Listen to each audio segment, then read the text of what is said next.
On this podcast, we talk about the books, both old and new, that are worth putting on your to-be-read list. I'll include the back cover synopsis, content warnings, as well as my pro and con list.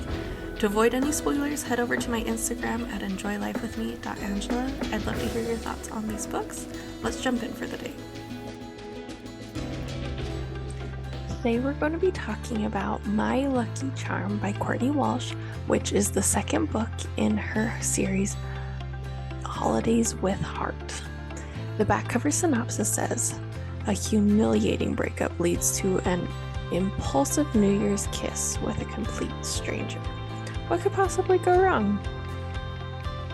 It's no secret that I love life and Dr. Pepper, but also I love a challenge. So when the coach of the Chicago Comets gives me the opportunity to help their star player, newly traded to their team, acclimate to life in Chicago, I'm all in. I have to be. After my last job went up in flames, I have something to prove. It turns out that the player, Grayson Hawk, is the rudest, most off-putting, reclusive guy I've ever met. It also turns out that he is the beautiful stranger I kissed on New Year's Eve. I can do this job. I can do this job. I can do this job. And I really can, really well. I can make Gray's life easier, show him all the reasons to love this city, and in the process, hopefully completely forget that amazing kiss ever happened. How hard can it be? We're total opposites anyways. I love people and all their stories, and Gray loves hockey and nothing else. I love to talk, and Gray only stares. I'm happy-go-lucky. Gray's all work and no play. There's just one problem. The more time I spend with Grayson Hawk, the more I start to see that underneath his bristly, standoffish exterior, he's nothing like the man everyone thinks he is. And suddenly, all the reasons for keeping my distance, staying professional, and not falling for someone again are impossible to remember. This is a contemporary romance with opposites attract, grumpy sunshine, and the boss assistant trope. The intimacy is moderate, shirtless main male character, and some intense kisses. The language is moderate as well because there were 8 times, and as far as violence, it was pretty mild. There was just hockey aggression. As far as potential trigger warnings, though, there is past, teen pregnancy, toxic parents, and exes.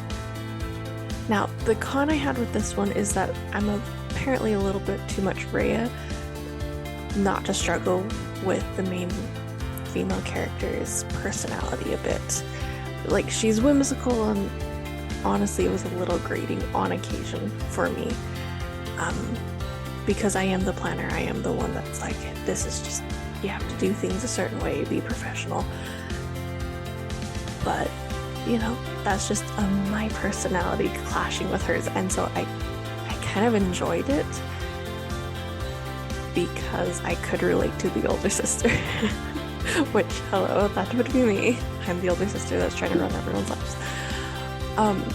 So it was a con because it was like irritating, but it was irritating in like a little sister way, which I don't know if you have little sisters, that's your job, is to be irritated with their life choices. Anyways, on the pro side, even with those, you know, a little bit of grating, it was also relatable in ways as well. I don't watch the news because I figure there's no sense being depressed about stuff I can't change. Crying and talking to your sister does fix about everything. And when she said that, I try to joke with her, but oftentimes it goes over like a large rock dropped in a vat of pudding. I have felt that often. So even though her personality was, you know, little sisterish to me, it was also relatable in a lot of ways. And I want to make sure it is perfectly clear my little sister is my best friend, and I love her But, you know, she's a little sister, and sometimes you're annoyed with their choices. Because you would do it so differently if you just ran everyone's life. So just putting that out there. She's my best friend, and she listens to this, and so it's fine.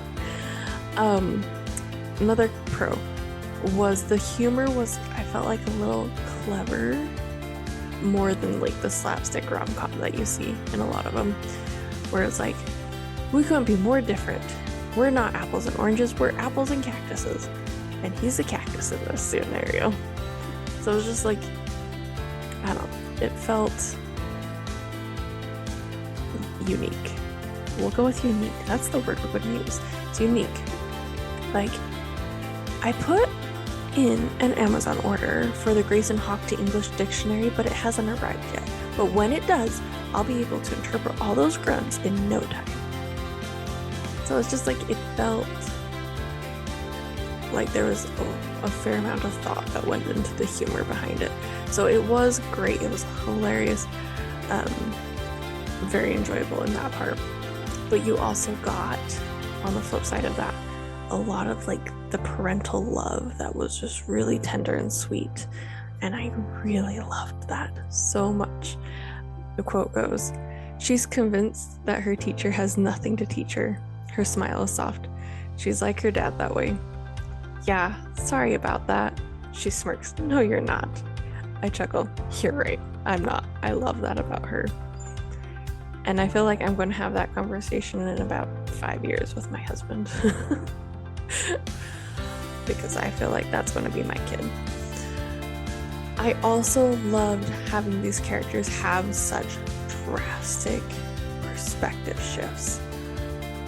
Learning that just because someone says something, or they hear it so often, either from other people that it becomes their own soundtrack in their head, it doesn't make it true.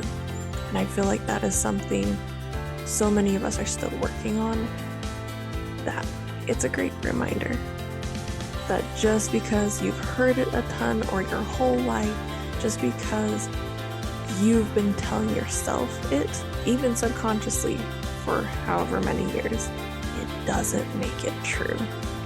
And I love that so very much. So I am wondering when we're going to get Raya's story, because we had Valentine's Day and St. Patrick's Day. I'm like, is Raya's going to be Easter, or are we going to like the 4th of July? I'm wondering which holiday we're going to get with this one. Because it talks about her, she's the older sister, so am I. It says that she has serious, resting, unhappy face, and so do I. So, like, I'd love to see this person's book, because I feel like I am fairly similar to this character. So I'm excited for that next one. And I hope you will jump over to my social media accounts and tell me what you think of this series. And if you love this kind of character who he doesn't have ambitions for big profile jobs, just wants a simple life and, you know, just to have a family, and how wonderful that is. Or if you like more her sister's books, where it's just like, I'm going to go open the restaurant and I'm going to have this massive business that I run. So I'd love to hear your thoughts on that. I'll make sure the clickable link tree is in the show notes, and I will talk to you guys soon. Happy reading.